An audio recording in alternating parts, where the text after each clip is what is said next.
As lockdowns continue around the country, many Australians are suffering from financial hardship. These money worries are placing significant stress on health and well-being, with a recent report by debt support charity Way Forward revealing that 7 in 10 Aussies worry about money all the time. David Berry is Chief Executive of Way Forward and joins me today to discuss mental health, debt stress and strategies to keep your finances on track.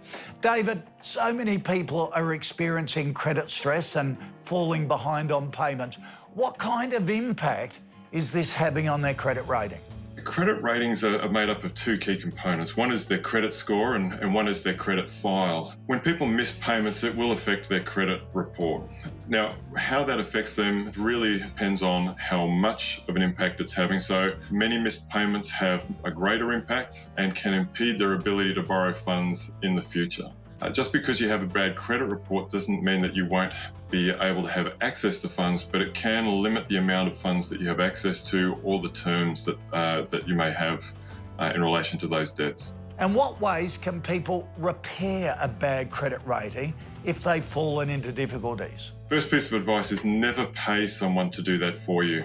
If your credit report is legitimately incorrect, you can get it fixed very easily. All you need to do is go to the creditsmart.org.au website and they will help you understand your rights and how you can fix your credit report. You see, a lot of small business owners have turned to personal loans and credit cards to make ends meet during the pandemic, and now they find they're struggling.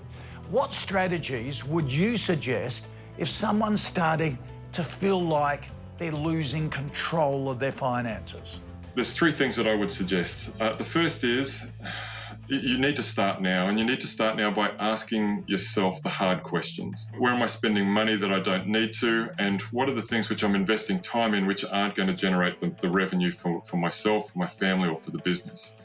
The second piece is communication, and this is really, really key. And it's not just communicating with your lenders, it's communicating with your life partners and your business partners.